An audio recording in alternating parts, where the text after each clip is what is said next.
Hola, ¿qué tal, amigas y amigos que nos ven y nos escuchan a través de las plataformas digitales Controversia y Wax Mundo News? Bienvenidos una vez más a su programa Aquí Entre Nos.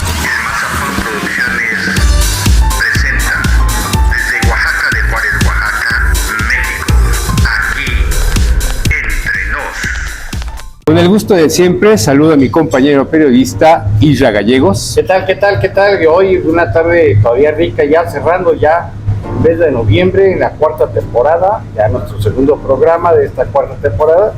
La verdad que hace rato hasta descansó un ratito por acá en este hermoso hotel que se encuentra en el barrio de Jalatlaco, que ya más adelante les voy a contar qué cosa es eso del barrio de Jalatlaco.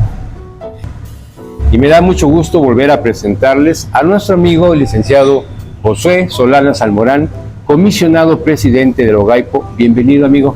Mucho gusto, muchas gracias por este espacio. Gracias. Platícanos, con la aprobación de la reforma en materia de simplificación orgánica, ¿qué va a pasar con el OGAIPO?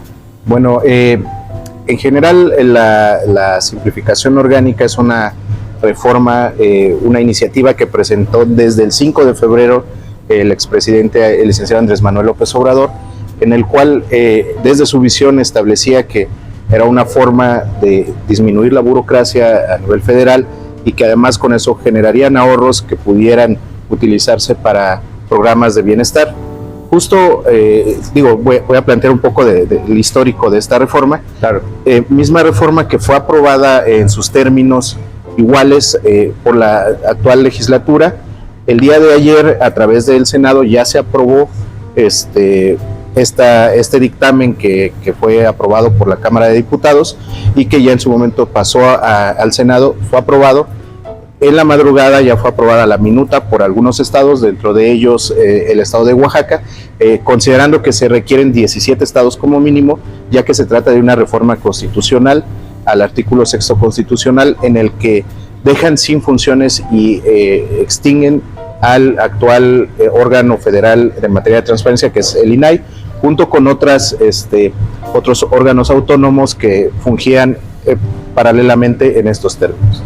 Y Oaxaca, el Congreso del Estado, se convirtió en el segundo estado del país en aprobar esta reforma. Así es, como casi todas las minutas que se aprueban, el estado de Oaxaca es de los primeros, sino que el primer estado que aprueba pues estas reformas y que validan en este pacto federal el siguiente paso, ¿no? Que ya tendría que ser la publicación una vez que 17 estados la aprueben, y entonces sí ya empezaría a correr parte de los transitorios establecidos en esta reforma. Ahora, para todas nuestras amigas y amigos que nos están viendo en este momento, hay muchas preguntas, muchas dudas. Sí. Primero, ¿qué va a pasar con las operaciones del OGAIPO? Sí. ¿Qué va a pasar con sus trabajadores? ¿Cómo va a quedar? ¿Cómo va a estar las responsabilidades finalmente? ¿Para dónde va a caminar el OGAIPO? ¿Los va a asumir el gobierno del estado? Pero antes que nos explique qué significan todas esas letrotas, ¿no? Porque fue aquí muy directo. Sí, bueno, el OGAIPO significa Órgano Garante de Acceso a la Información Pública, Transparencia, Protección de Datos Personales y Buen Gobierno en el estado de Oaxaca. Nosotros somos un órgano autónomo constitucional y bueno, fuimos electos como comisionadas y comisionados los integrantes de este consejo en octubre del 2021, tras una reforma igual que hubo en el estado, en el que dejó inexistente el IAIP y se crea el OGAIPO. Nosotros tenemos aproximadamente 3 años garantizando 2 derechos humanos. Uno es el de protección de datos personales y el derecho de acceso a la información pública, pero además evaluamos que las instituciones públicas sujetos obligados cumplan con sus obligaciones en materia de transparencia. Esto es el OGAIPO. Y bueno, respondiendo a la pregunta que nos hacían con respecto a qué va a pasar, la misma suerte va a pasar para los órganos autónomos locales, porque así lo establece el dictamen que fue aprobado. En sus transitorios se establece que ahora se tendrá que reformar para crear una ley secundaria, una ley general en materia de transparencia y derecho de acceso a la información.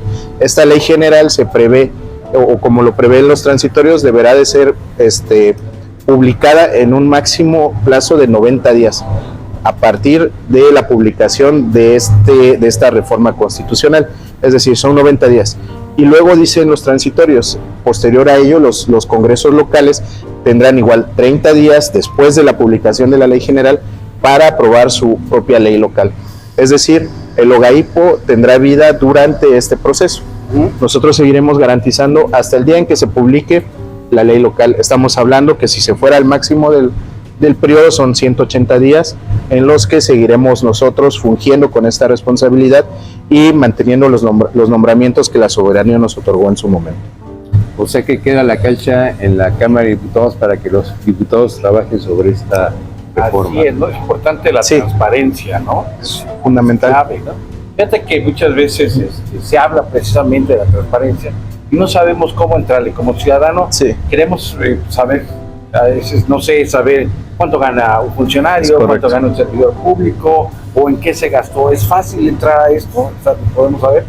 Es fácil para alguien que está relacionado con las instituciones, es fácil para alguien que sabe utilizar una computadora, un celular, es muy sencillo a través de la Plataforma Nacional de Transparencia, pero hay una autocrítica que siempre hemos hecho, ¿no? Y que también en su momento yo la precisé y la expuse en una reunión del Sistema Nacional de Transparencia, porque Oaxaca, por ejemplo, presenta una complejidad muy distinta.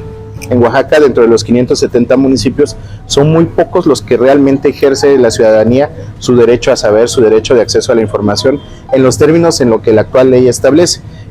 Por ejemplo, si uno va a un municipio donde hay carencias, primero de conectividad, además de energía eléctrica, preguntarles sobre, ¿ustedes han hecho una solicitud de información a través de la PNT? Seguramente el 99% va a decir que no. Entonces, algo que siempre expusimos es que el INAI tenía que voltear hacia estas comunidades, no solo hacia las ciudades, no solo reuniones con académicos, no solo reuniones con políticos, sino que es importante visibilizar pueblos y comunidades indígenas, visibilizar las comunidades que están rezagadas, porque entonces no podríamos hablar de garantizar un derecho si no atendemos eso, ¿no? Y en el caso del órgano local de Oaxaca, pues hemos estado muy limitados en un presupuesto muy limitado y que además por las condiciones de Oaxaca es imposible llegar a los 570 municipios, y lo que hicimos fue hemos hecho foros regionales para atraer a los presidentes municipales, las autoridades municipales, y sensibilizarles en que tienen que dar la información. Hay algo muy bonito en Oaxaca y que también yo en su momento solicité y espero ahora sea incluido en la nueva ley, es que se reconozcan los medios alternativos de transparencia. Por ejemplo, en los municipios donde hay usos y costumbres, donde hay sistemas normativos internos indígenas, pues existe la máxima figura de la asamblea. Es el momento ideal que yo considero para rendir cuentas y que sí lo hacen las autoridades. Y en ese momento son juzgados, ¿no? Si tú no hiciste bien tu trabajo, pues ahí el propio pueblo te determinará cuál sería la sanción, ¿no? Esto no está contemplado dentro de la ley general, y yo espero que sea contemplado ahora en la nueva ley, porque hay que reconocer las otras formas de hacer transparencia, ¿no? Sí. Y este es un mecanismo bastante idóneo y que, pues, donde sí deberíamos de obligar a que publiquen en páginas de internet, pues es en los municipios donde hay mucha tecnología, donde hay un buen recurso para ejercer y que son ciudades grandes, ¿no? Creo que tendríamos que enfocar y también, pues, seccionar cómo sería la atención en cada... Importante esto que dice la asamblea, ¿no? La asamblea. Para quienes nos ven aquí en Oaxaca, en los 570 municipios, que es bastante extenso, una gran parte se rigen a través de asambleas, no a través de partidos, sino a través de asambleas. Y lo que nos comentan aquí precisamente es que a través de esa asamblea, ahí se diga en qué se gastó. Exactamente. ¿No? En qué se utilizó el recurso que se le otorgaron a las administraciones. Así es. Esto ayudaría más al trabajo que hace la Secretaría de la Función Pública, ¿no? El bienestar. Así es. Porque muchas veces los municipios no informan en qué se gasta el dinero, y con esta medida se verán obligados un poquito más a decir, a ver, cuentas claras, ¿qué es lo que es la transparencia? Exactamente. Sí, básicamente el concepto de transparencia es que cualquier servidora pública o quien ejerce recurso público del pueblo, pues te digan qué se lo gasta, en términos muy sencillos, ¿no? Y yo creo que la transparencia debería de verse como un área de oportunidad, como una herramienta para evitar posibles conflictos, incluso como de gobernabilidad, ¿no? Porque la mejor forma de legitimar un gobierno es cuando hay información, cuando fluye la información, cuando rindes cuentas. Entonces, yo creo que pudiera verse desde esa óptica, y creo que ahorita en este momento histórico estamos parados entre un antes y un posible después a la transparencia. Yo no lo veo como algo totalmente letal para la transparencia, al contrario, creo que ahora podemos influir quienes hemos estado en estos ámbitos, pues para construir algo mejor, ¿no? O algo que a lo mejor el INAI en su momento dejó de hacerlo, ¿no? Porque recordemos que el INAI y antes el IFAI, pues eran instituciones que se crearon a partir de la primera ley de transparencia, que fue hace alrededor de 22 años, cuando precisamente un grupo denominado Grupo Oaxaca, un grupo de periodistas oaxaqueños y oaxaqueñas y también de otras ciudades, se reunieron justo aquí en Oaxaca planteando la necesidad y la exigencia de una ley que garantizara el derecho a saber, ¿no? Fíjate qué padre, porque Sí. al final es parte de un civismo, ¿no? Sí, Si nos enseñan desde la casa o desde la escuela a transparentar, así es. pues vamos a poder gobernar correctamente. Fíjate que en alguna ocasión yo estoy enfrente de una organización y eso es lo primero que les dije. Tenemos que transparentar a las personas que estaban en la asesoría, transparente. Me dicen, pero hasta una escoba, todo transparente, en qué se está utilizando todo, y así no vamos a tener problemas. Bueno, pues estuve al frente nada más 24 años. ¿No? Bueno, ¿qué más? Nada más 24 años. Que sí se pudo transparentar. Y se puede legitimar. ¿No? Claro. Bueno, pero entonces, esta nueva reforma aprobada no significa antidemocracia por el cambio de esta reforma con estas instituciones, porque había voces, ¿no? Por ejemplo, en el PRI y en el Movimiento Ciudadano, que habían dicho que era esto antidemocracia. ¿Coincides tú con eso? La verdad es que se ha planteado como si fuera un retroceso al derecho, ¿no? De entrada, son dos derechos que siguen siendo tutelados por la Constitución política. No existe un retroceso al no eliminar esto como un derecho. ¿Qué pasa? Lo que hacía una función, por ejemplo, del INAI, la reforma contempla que ahora sea parte de la función pública la parte responsable, ¿no? de garantizar y tutelar estos derechos. La verdad es que yo la visión, y escuchando a la presidenta Claudia Sheinbaum, he notado que en su discurso incluso ella ha precisado que van a seguir manteniendo lineamientos propios que hemos aprobado en el Sistema Nacional de Transparencia, que incluso va a ser más severa en sus sanciones hacia los servidores y servidoras públicas que se nieguen a ser transparentes. Yo veo con buenos ojos, yo considero que es muy anticipado, muy prematuro el hecho de que juzguemos si es antidemocrático o no. Creo que tendríamos que esperar desde esta nueva visión de gobierno que se está planteando, a ver cómo nos va con este nuevo enfoque que se les va a dar, con estas nuevas integraciones a ciertas instituciones, y pues esperar que sea para bien, ¿no? Creo que sería algo muy injusto, muy irresponsable de parte de quienes en este momento somos comisionadas y comisionados, el estar en contra o el negarnos a aportar, porque durante el tiempo, hablando de su servidor, durante el tiempo que he estado como comisionado, pues he aprendido mucho, y ese aporte, el contexto de Oaxaca, creo que pudiera sumar a una ley mejor construida. Hay personas especialistas en el tema. En el OGAIPO hay personas muy valiosas que conocen muy bien el tema de transparencia, y creo que podríamos aportar a una ley que a lo mejor pudiera ser innovadora, una ley de protección de datos personales que tiene años que no se le ha modificado nada, y que ahorita con las nuevas tecnologías y demás es necesario entrar a dialogar y a debatir sobre temas muy diferentes como la inteligencia artificial, etcétera, ¿no? O sea, ha habido muchísimos casos de extorsión, pero ¿dónde está la política pública? Nosotros hacemos un esfuerzo, pero creo que si se utiliza toda la estructura del Estado para sensibilizar y ayudar a la gente en esta materia, pues estamos del otro lado. Y creo que hay un área de oportunidad, más que algo antidemocrático. Excelente. Ahora, ¿qué va a pasar con los trabajadores? Porque seguramente han de estar muy intranquilos de que nos vamos a quedar sin chamba. ¿Qué va a pasar? Ya llegó la inteligencia artificial.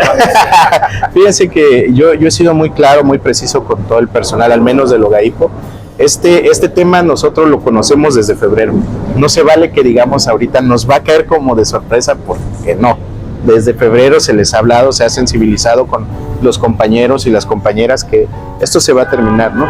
Y algo que yo siempre he sido muy claro es que somos servidoras y servidores públicos, y que al final de cuentas nos debemos al pueblo, y que si el pueblo decidió en las urnas ese tipo de gobierno, esas decisiones de gobierno, pues también hay que ser respetuosos y considerar esa parte, ¿no? Yo sí les he aclarado que al menos por parte del OGAIPO no existe un presupuesto para liquidar, no existe, y eso es público. Nosotros no tenemos ninguna partida para laudos ni liquidaciones. ¿Y qué es lo que les he dicho? Al menos en lo que a mí me compete es pues buscar a lo mejor un programa de liquidación. Si es viable, si no es viable, pues con la pena pues tendrían que ellos continuar con lo que ellos decidan. Considerar también que en los transitorios de la reforma federal sí establece que se quedan a salvo los derechos laborales de las personas que trabajan, en este caso en el INAI y en los órganos locales. Entonces, pues aludiendo a eso, yo creo que pudiéramos, o más bien se tendría que considerar por parte del Poder Legislativo y atender esta parte, ¿no? Que es muy sensible porque, pues yo como sea, pues dejo el trabajo y a lo mejor puede haber otras oportunidades, pero estamos hablando de alrededor de 70 y tantos trabajadores y trabajadoras del OGAIPO que por supuesto llevan la manutención a sus casas y que pues aunque ya estén avisados, aunque sepan que esto se va a terminar como todo en la vida, creo que sí valdría la pena ese apoyo hacia ellos. Así es, por supuesto, ¿no? Sí. Excelente. La primera oaxaqueña pues no va a dejar a nadie fuera de eso. Esperemos. Viene la pregunta aquí entre nosotros. Ah, bueno, pues Eso. aquí ya la pregunta que entras. ¿Hoy no te han dicho que te pareces al secretario? Sí, Pero no ¿de del qué tiempo. secretario hablas? Hablas del mero mero. Del mero mero. Fíjate que yo colaboré un tiempo con el licenciado Jesús Romero. Yo fui su enlace de gestión social cuando él era diputado de la mesa directiva en el Congreso del Estado, y ahí pasaron algunas cosas curiosas. Hubo una ocasión que fuimos la verdad es que a él le gustaba mucho ir a territorio, y en Oaxaca de Juárez nos tocó ir a una agencia en la parte alta de Santa Rosa, una parte muy olvidada, por cierto, y justo ahí una señora se acercó y me dijo: oiga, dice, es que usted quedó de venir a comer con nosotras y no ha venido. Y yo, híjole, pues es la primera vez que vengo, ¿no? Y ya en la plática, ya cuando llegó en ese momento el diputado, pues le dijeron: ay, es que lo estábamos confundiendo aquí con ese. Entonces sí ha habido ocasiones en las que me comentan eso, pero, tiene su doble. pero más que alguna más, coincidencia. pues la coincidencia es la barba y el peinado, tal vez, pero no. Oye, cuando toquen los tatuazos se van a hacer. No, bueno. Comisionado presidente, pues muchas gracias por otorgarnos esta entrevista. Sí. Agradecemos que nos haya dado esta entrevista.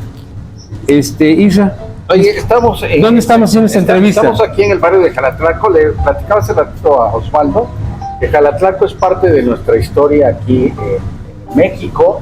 Precisamente es el río donde Guadalupe Victoria cruzó ese foso que se encuentra en lo que hoy es el Parque Candiani, o que era antes el juego de pelota, y que cruza hacia el Templo de Guadalupe, ese barrio de Jalatlaco. Y Jalatlaco llegaba antes hasta San Antonio de la Cal, así de grande era este lugar, y pues se redujo hoy a lo que es un barrio muy bonito, muy pintoresco, muy padre, ¿no? Y estamos en el hotel Yojonesa. Yojonesa. y hay un restaurante, ¿no? Misal, ¿no? vengan a verlo, vengan a conocerlo, está muy bonito. Yo en lo particular no lo conocía, está muy padre. Vengan a conocerlo. ¿Cuál es la dirección? Bueno, ya estamos ubicados. Refugio, la calle de Refugio. Este Refugio, ¿no? Refugio, bueno. En el barrio de Jalatlaco. En el barrio de Jalatlaco. Refugio, esquina Avenida Periférico o la calzada de Oro Vasconcelos, a una cuadra. Bueno, amigos, pues si les gustó esta entrevista, la pueden ver a través de nuestro canal de YouTube y también en nuestras redes sociales. Se despide de ustedes Josué Solana. Irra Gallegos, y ya saben, no es el mero mero. y Osvaldo Carrillo. Gracias por su preferencia y nos vemos hasta la próxima.